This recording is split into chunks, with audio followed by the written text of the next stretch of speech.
Yo, what is going on, everybody? It's your boy Gripper back here with another video for you guys today. And in this video, we're going to be talking about the top 10 most valuable cards in 2022 Topps Chrome Platinum Anniversary. That is right, guys. Our top 10 for this list finally arrives, as this set should have been out quite a while ago, but, happy it's finally out and happy to finally talk about it. So before we get into that, thank you guys so much for joining me on this video today. Can we get a minimum of 100 likes on today's video, as that is the best way to help me grow this channel, is by hitting that like button to show your support for everything we do here. And speaking of growing the channel, we're doing a giveaway. We're giving away hobby packs of Series 2. All you gotta do to enter is be publicly subscribed, like this video, turn on the post notifications for all the content you see on the channel, and last but certainly not least, leave a comment in the comment section down below who your all-star representatives were on your favorite team. I will pick the winner once we hit 7,000 subscribers. So there is that. And of course, one last thing before we get into it, I'm looking for Kutch cards in Chrome. So if you guys have Kutch cards, he is card number 92 in Chrome. Don't need any base, but if you have parallels, I need a bunch more. Still looking. Really haven't seen much on eBay, surprisingly. A lot of cards haven't showed up yet, like what I'm looking for. So hopefully you guys, if you don't want them, I'll buy them. If it's the right price, if the price is right, I will indeed buy them. So there is that. So I'm going to get right into it in this video, because it's going to be a little bit of a longer one. Platinum Chrome, of course. Now you may be asking yourself, why am I not on the computer for this video? Well, because my dumbass completely forgot that we were getting new carpet installed in our house today, which I was going to record the video on the computer. I had it all set up, but completely forgot there were all power tools and just a lot of noise downstairs, because my office is in an open area. You would have heard everything in the background. So I was like, you know what? It's fine. Let's just not do it like this time. So if you guys missed my face, which I don't know if any of you do or not, but we'll be back for Cosmic Chrome. Cosmic Chrome comes out in about 2.5 weeks from now. So that is when the next time I will be doing one of those types of videos. I completely forgot that there is being new carpet being installed in my house today. Should have remembered, but I didn't. That's my fault. But so what we're going to do in this video, of course, we're going to do the top 10. But I'm going to talk about the different configurations first for Platinum Chrome, because, of course, if you guys missed a couple videos ago, we talked about the Topps lawsuit, which I had a video planned for Platinum Chrome, but it completely got scrapped because, of course, breaking news of the Topps lawsuit, which if you haven't watched that video, go check it out. Valuable information. Nothing new on that front yet, but I'm assuming sooner rather than later we'll hear some new stuff. So we didn't get to do the watch before you buy video, unfortunately, but you know what? We're going to do it in this video. We're going to talk about it just for a brief minute. So if you want to skip over this, you completely can. So let's talk about the configurations first. There's a blaster box for $27, a light box for about $55 to $60, and a hobby box for about $100 to $110. You get one autograph in the hobby box. You get one autograph. 4 black and white mini diamond parallels for a light. And, of course, blaster boxes are blaster boxes. There's really nothing guaranteed in those. It is what it is. But we'll talk about that in the end. I'll tell you how I'm buying, which I don't think I'm going to buy a lot, but we'll talk about that. So this checklist, let's get into the top 10, is pretty big.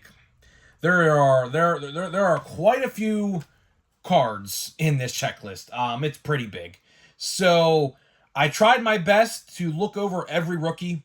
See, the problem here with Platinum Chrome is, of course, this set was supposed to come out last year in December. And, of course, now here we are, August 9th, talking about this set, which is, 9 months ago this should have come out, right? So a lot of these rookies in this set are rookies that really don't have much name value anymore, unfortunately, which it sucks, because that's what happens when you have sets that are delayed all these months later. Of course, the 2023 season is literally 1 month or about a month and a half away from ending and going to the playoffs here very soon. We're almost halfway through August already. So, You know, a lot of these players on this checklist, there's a lot of rookie names. There's a lot of rookie players on this checklist. A lot of them don't hold much name value no more. And you're going to see that in this checklist. Like, players who shined bright in 2022 just, like, fizzled out this year. We're going to talk about that, and you're going to see these stats. Of course, we have stats here to talk about and everything of a sort. So let's get into number 10. Number 10, I put Steven Kwan of the Cleveland Guardians. Steven Kwan this year batting .268, 5 homers, and a 712 OPS. So not entirely bad for Steven Kwan. I think his slash line last year was pretty similar to this, so he really didn't decline too much. Now, on the upside, there are a lot of players on this checklist who have thrived a little bit. We're going to talk about a player at number 3 in particular who has shined this year and, like, last year didn't do well. So we're going to talk about that. So this checklist, you may be thinking, oh, this is the same formulaic top 10. And that's really not. There's a lot that's changed. There's a lot that has changed, of course, between last season and, of course, pretty much the entirety of this season. So number 10, Steven Kwan. Steven Kwan of the Cleveland Guardians. Cleveland Guardians in a bit of a weird spot right now. You know, it's very weird, right? So they're only like a couple games out of like first place in their division. But at the same time, they sold at the trade deadline. Very, very weird stuff going on in the AL Central. Of course, you got the White Sox, and that feud this weekend was a spectacle, to say the least, if you guys know what I'm referring to. But it's definitely interesting. You know, the Cleveland Guardians are in a sort of a transitional period, if that's what you want to call it. But I do think the Cleveland Guardians have the best future out of probably anyone in that division. I mean, sorry, Twins fans, but I think the Cleveland Guardians have shown, and they have shown that they're willing to do what needs to do to win, and I think they're going to be close to that. So let's get into number 9. We got Phillies player Brandon Marsh. Brandon Marsh, one-time Angel, who I believe his rookie card is an Angel in this set, FYI. So if you see a Brandon Marsh card, I believe, since obviously this set is supposed to be from 2022, and he was traded the trade deadline last year, this set was supposed to come out well before last year. Like, this set was originally supposed to come out like in December, but before that, I think it was like October. So this set had multiple delays, but it is what it is. So Brandon Marsh, I believe, is an Angel in this set. But needless to say, he is batting .281, 8 homers, and an .827 OPS. That is very, very good. Very, very respectable for Brandon Marsh. Brandon Marsh, a very underrated player last year. I think his rookie card, his original rookie card, is in Series 1 from 2022, I believe. And he did make the top 10, I remember, way back then. We talked about that like a year and a half plus ago. It's insane to think. But here we are talking about Brandon Marsh yet again as a rookie card. But yeah, so he makes the list at number 9. Could have honestly been bumped up a little bit. There are definitely some debatable players on this list and where they're positioned on this list. But like I said, drastic changes are in effect. Like, there's a lot of changes. You're going to see that in this list. So he makes the list at number 9. Number 8, the only pitcher on this list. I tried my hardest not to put a lot of pitchers on this list. There really isn't too many pitchers to talk about on this list except one, and that is Atlanta Brave not Steven Kwan. What the hell am I saying? Spencer Strider. Spencer Strider. Last time I checked, Steven Kwan wasn't a pitcher. Yeah, but Spencer Strider makes the list at number 8. I don't have any stats for him because I just didn't look him up. Obviously, pitcher stats are far different than stats as a hitter, but I do know the Pirates did shell him a couple nights ago, bumped his ERA up to 3.91. I mean, I think that takes him out of the Cy Young conversation, for the time being at least. Braves fans, don't hate me. I'm just speaking facts. I mean, there's 4 more eligible players or pitchers ahead of him at this point for Cy Young in the National League, so I don't think he's going to win that now. Pirates knocked him out of that for now, but of course, still a lot of ball left to play. I think there's like 6-7 weeks left, so still quite a bit to play. You never know. You truly never know. But Spencer Strider is the only pitcher on this list. He's probably the only pitcher that deserves to be on this list. There's a lot of other rookie pitchers from last year, but they just really haven't shined. Hunter Green could have made this list debatably, but he's been out for like a lot of this year, so I didn't put him on this list. There's another player on this list, though, that you guys are probably thinking of, and he's on your screen right now that's on this list. Of course, he hasn't missed the entire year, but we'll talk about that when we get to that. So number 7, this one's a debatable one. This one's definitely a debatable one. I can definitely see people commenting about this one. We have Florida Marlin, or Miami Marlin. What the hell am I talking about? I'm back in 2005. We have Bryan De La Cruz. Bryan De La Cruz at number 7. I can definitely see people in the comment section right now typing up, why is he even on this list? Think about it. Think of this slash line. 264 average, 15 home runs, 740 OPS. That's respectable. That is very respectable. And compared to other players on this list, which we're going to talk about, who have more hype and are completely underperforming this year, he's not doing too bad. And he's a player who, of course, now he is notorious for signing a lot of autographs. He is in the auto checklist for this set. Now, he was notorious last year for signing a lot of 2022 product, like even with like Panini Baseball when they had the active player rights. He had a lot of autographs, so, if you get his autograph, consider that a win. I'm just going to say that right now. If you pull a Bryan De La Cruz autograph out of this set, consider that a win, because he is definitely a star player this year. And even with the Miami Marlins are right now reaching for a wild card spot. Now, a lot of ball left to play, but they're only a couple games out of a wild card spot, like maybe like 1 or 2 right now. So it's not like he's not performing. He's definitely helping this team win. That's why he's on this list at number 7. So number six is Oneil Cruz. I can already see people typing up this one too. Grip and Rip. Why isn't he at number 9? Why isn't he at number 10? He missed the whole year, right? And here's what I like to say. When I do these lists, I like to think of hype for the player. I like to think of longevity for the player. And I also like to see where the team stands with that player on it. Now, Oneil Cruz, unfortunately, has missed 98% of the season. He played like 5 games, literally got injured the day after I saw him on opening day in Pittsburgh, unfortunately, at a freakish collision at home plate. He is supposed to be back later this month.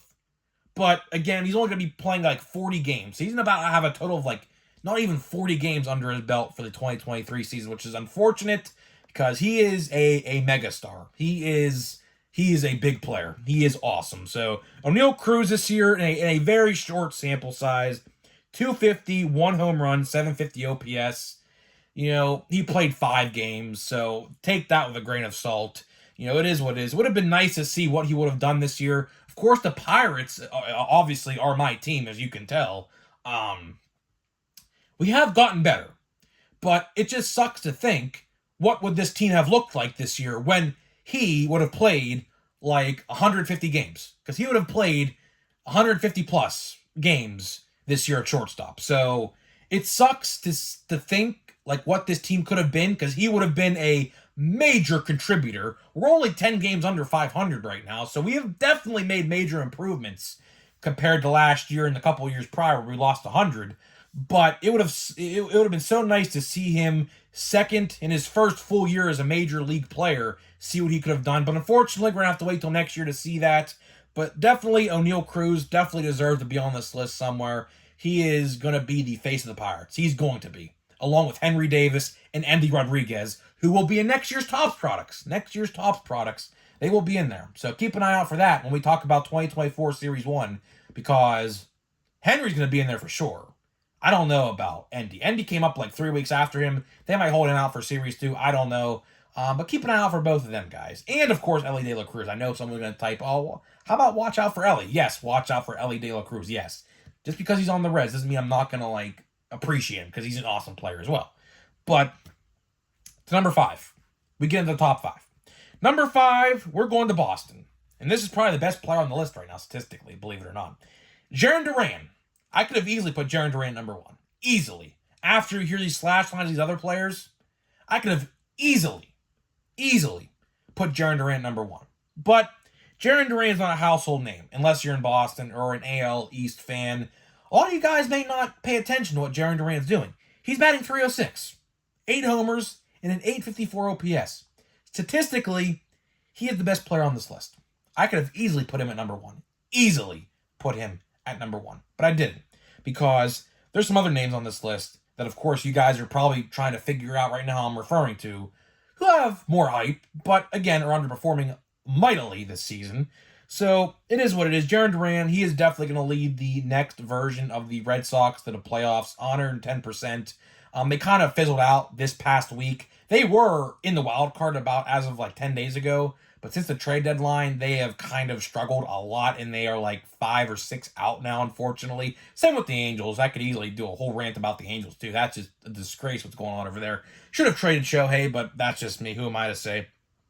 But yeah, Jarren Duran takes the prize at number 5. Number 4, we are going to Tampa Bay. And of course, who other are we going to be talking about than Wander Franco? That is right, ladies and gentlemen. Wander Franco takes the place at number 4.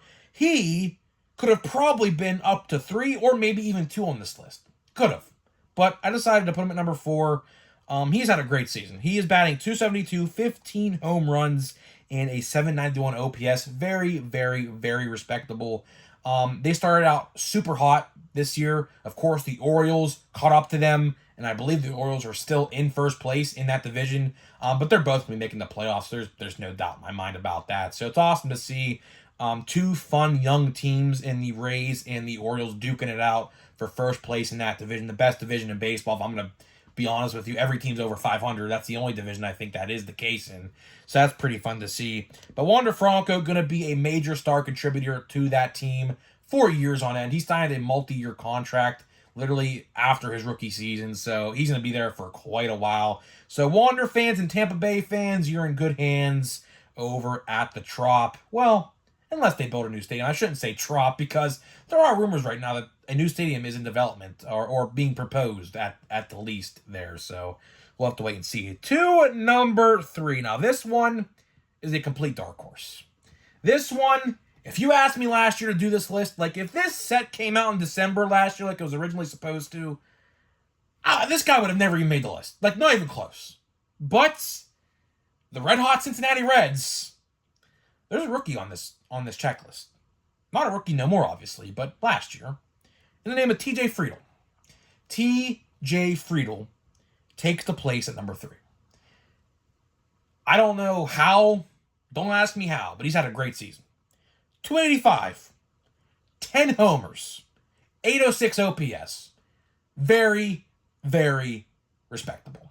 That's pretty respectable. That is above league average. 10 home runs. Homers could be a little bit higher, but 800 OPS above league average and 285 average. Believe it or not, I think the average in baseball is like 250 something. So again, above average.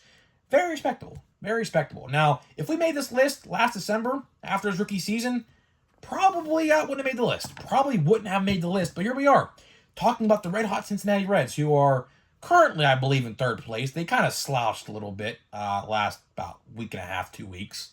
But they are fighting for a wild card spot. They're not out of the divisional race by any means either. So, gonna wait and see what happens with them. But they are in good hands too. They have a lot of good players. A lot of star players, which we'll be talking about later this year with updates, and next year with Series 1, obviously. So we get to number 2. Number 2, we're going to Kansas City. We are going to Bobby Witt Jr. Bobby Witt Jr. had a decent year this year. I'm not going to say it's the best, but I think last year, his stats line up like almost very identically to last year as well. He has picked it up a lot, though. He has been slugging the bat red hot right now. So that is why he's number 2, because he had a great month of July, and he is doing well in August as well. He's batting .268, 20 homers, and a .784 OPS. Again, everything's really right where it lined up with last year, so he really hasn't digressed in any way, or regressed, or whatever you want to call it. But again, Bobby Witt Jr., it sucks to see what the Kansas City Royals are doing right now. I don't know what's going on with them. They're the 2nd worst record in Major League Baseball, right behind, or right in front, I should say, the Oakland Athletics, of course. very, very interesting to see what they're going to do with Bobby Wood Jr. They might end up trading him. I know you Royals fans are watching this probably don't like to hear that, but the farm system apparently is like bad. I don't know how bad it is, but it's definitely lower ranked in the farm system rankings. And Bobby Wood Jr., I don't think is going to be able to probably be there when the next contending team is there. Now they have Vinny Pasquantino. Of course, Vinny Pasquantino is not going to be in this list because obviously this is last year's. He's a rookie this year. Tore his like shoulder or something, so he's out entirely this year. But there's a couple pieces over there in Kansas City, but not enough even close to contend. Hate to say it, Kansas City Royals fans, but Bobby Wood Jr. might get traded next year. It might happen. It might happen. There's definitely going to be a team that's going to throw a lot at you for him. I think you're just going to have to take it. You're just going to have to take it and just bite the bullet is essentially what I'm trying to say. But last person on this list, easy to figure out, of course, the most hyped rookie of 2022, the AL Rookie of the Year. We are talking Julio Rodriguez. Now, Julio, this is interesting because he has not had a good season. He's batting .259, 18 homers, in the 757 OPS. I mean, the OPS is league average. OPS is about 750 league average, or that's like an ideal OPS you would want. So the OPS is there. The average is completely down from last year. 18 homers, that is respectable, but definitely a decline from last year, the sophomore slump, as some people like to call it.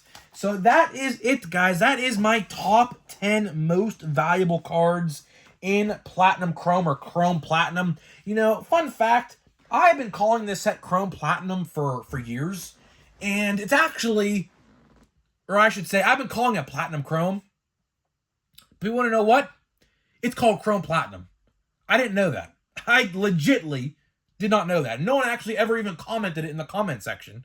So yeah, I've been calling this set wrong, and last year's set for that matter, wrong for years. So I'm going to start calling it Chrome Platinum, because that's what it's called. It's called 2022 Topps Chrome Platinum Anniversary. So that shocked me, but to wrap this video up, before getting to the pack here, just for a minute, I'm going to talk about how I'm going to buy this set, because I'm conflicted, right? And I talked about this in yesterday's video.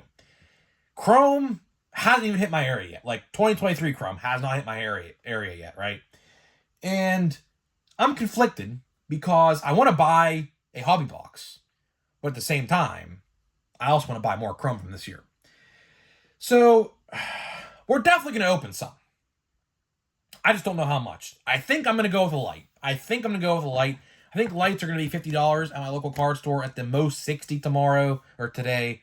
I think that's what I'm going to buy. I'd like to buy 2023 Chrome before I got into 2022, but it is what it is. Statistically and figuratively, 2023 Chrome is the better checklist. I mean, that's without a doubt. Only reason I say that is because there is 500 checklist, or I should say 500 cards in the checklist for Platinum Chrome compared to 200 in Chrome. So the chances of me pulling a better rookie is far better in this set. And that's why I like this set so much. This set is probably set of the year right now. And a lot of people have to agree with that. So that's what I'm going to continue to open. I'm going to continue to open this set and hopefully pull some good stuff. So let's see here. We're looking for some more rookies, man. The rookie cards we have gotten, or I should say the base cards specifically, haven't been ideal. They have not been ideal. We're still looking for the autograph. We're still looking for an autograph as well. So first card here is Pete Alonso. That's not bad. Looks like we have a refractor of some sort in this pack. Maybe? Or, yeah, that's a refractor. That's a refractor. Okay, so it's orange. So could we have a Met rookie, a Francisco Alvarez, or a Kodai Senga? Let's see. How many cards are in this? 4. Okay. So let's see. We'll go from the back. Still looking for some good rookies. I see a rookie cup right here. Bobby Witt. Speaking of Bobby Witt, there he is. Of course, no rookie card because this is 2023, but yeah, Bobby Witt. We got Ivan Herrera. I watch a ton of NL Central games. I don't even know who he is. Knoxville Rips, I know you're watching. Let me know what you know about him. I legitimately could not tell you. And we got, we have a insert of Xander Bogaerts. And I find this one funny. This is photoshopped. That is Boston in the background. Look at the red seats. And they photoshopped a San Diego jersey onto him. Ugh. I mean, they had to do it, I guess, but look at that. Look how bad that is. That's the green wall down the left field line, and there are the red seats in Boston. Look at that, man. It's hard to tell with a refractor finish, but if you saw it in person like I am, like, you could see it. But it is, I mean, it is what it is, at least. I mean, it doesn't really matter. That pack was probably the worst pack of the box so far, to be honest. Cool insert, but base and rookies, not there. But as I was saying, man, I would rather be buying more Chrome. Chrome is good this year. Chrome is probably the best set of the year, so I don't know. Definitely going to be buying Platinum Chrome, just don't know how much, because I would really like to buy some retail of Chrome before I did anything else, just to get the buybacks and stuff like that. So, guys, let me know what your top 10 are in the comment section. So many cards to choose from, so let me know your top 10 for this set. Are you going to be buying any Chrome Platinum Anniversary? If so, how much? And I will see you guys in the next video.